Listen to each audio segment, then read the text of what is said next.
My name is Schem Rogerson Bader.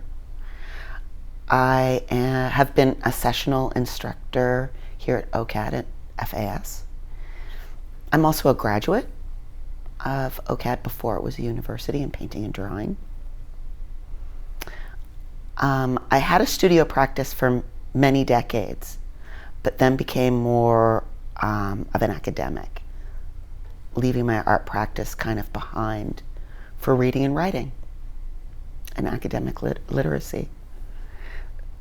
So in a way, this show has helped me reconnect with my art practice. I'm interested in how material changes and develops with this idea of progress. That we're, as a culture, always moving towards this idea of betterment. And whatever replaces the thing that's being replaced is never really better. It's just different. So if we think about the difference between listening to a record and listening to a CD, the quality of the CD is better, but if the recording is done in a shack, the recording's done in a shack. There's nothing you can... So this idea of like progress being the most important thing as a civilization, my work questions that. I'm really influenced by Walter Benjamin's idea of the angel of history, who is facing backward, whose body is facing backward, but whose face is facing forward. So this idea that we're always moving towards something along with this past. And in a way, I'm using materials as a symbol or metaphors for bodies and people. How things change. We lose one, we gain another.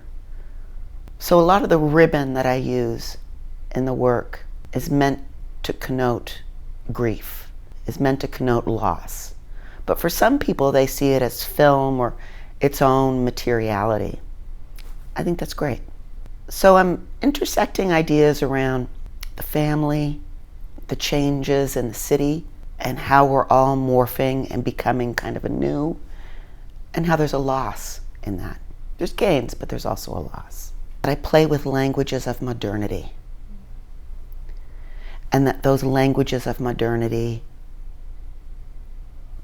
vintage photographs, vintage records, vintage ephemera, are all symbols or metaphors for the human experience.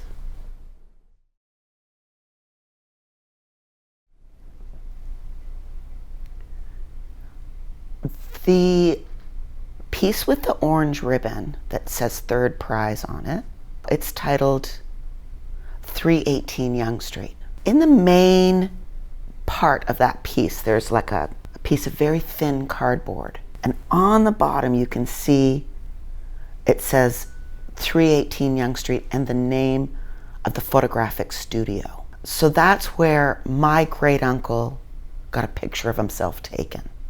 I've cut out his portrait, removed it, and placed other things in it, in that frame. If you look up 318 Yonge Street, 1942, there's not really any pictures. I didn't go to the Toronto City Archives to look it up. I'd like to. But we can clearly see what kind of building that was on Yonge Street. We can see what buildings are being torn down now, what buildings are going up. So the difference between 2-story brick buildings versus glass high-rises. So 318 Yonge Street is a glass high-rise just north of Dundas. I don't know what the old building looks like. I can assume, but the new building is hideous. It's uninteresting, and it will age badly. Because if you don't clean glass, glass looks awful. So there's a lot of glass. I don't know who's cleaning all this glass in the city. Anyway, I'm not necessarily pointing to old architecture as better than new architecture. I'm talking about sort of differences in modernity. So that ribbon of third prize, in a way, speaks to how progress isn't really working. It isn't really successful. It might move us in a way forward, but only the future will tell us how well it's held up. So again, this is how I'm so influenced by Walter Benjamin and his idea of looking back but moving forward. And the other piece that's more of a larger installation of carte visites, they're all from the 1800s, those photographs. And those are also from my family archive. I've placed them in a way that each image, as it goes along in the installation, there's more and more progress. There's more and more mechanical mechanisms, buildings, things are sort of happening in the landscape. And the more that happens in the landscape, the longer the ribbon goes. When I look at certain places in Toronto that are being knocked down, for example, Queen and Spadina, that bank, that TD Bank that was on the southwest corner, I've only known that corner to have that bank. And without that bank, when I'm standing at the camera and I don't recognize the city. And it got me thinking of people before me, because I don't really care about banks. It's not like I want to preserve the banks. I don't care about the banks.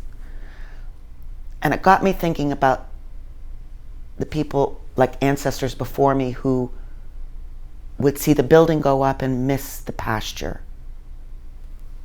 And they'd see this grand bank go up and say, oh, do you remember when that was a beautiful hill? Do you remember the heath that we'd walk on? I'm not saying anyone said that, but I can assume if I'm living a life watching things change, what the previous generation was doing. So the first image of that piece, I think it's called Aura Tone. So aura is after Walter Benjamin's idea of mechanical reproduction and kind of the sacred split. That first photograph, I believe, is at Gerrard Street and Jones. I don't know if you guys are familiar with Gerrard Street and Jones Avenue, but it's a city. It's not a grassy knoll. So if you look at that first image, you're like, where are we? We're at pre-intersection. In this way, my work tries to play with the archive by not necessarily saying what is true or what is history, but more what to reflect back on as we move forward.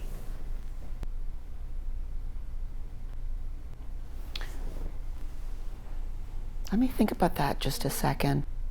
I think it's generational also, right? Like when I speak of like generations before me, and I'm going, God, I really miss that pasture, right? So I'm thinking about when you guys are 50 and what will be knocked down, right? And you'll be like, oh, I really miss that broken glass building. So I'm trying to think about what you can take away, because I think it's a bit generational.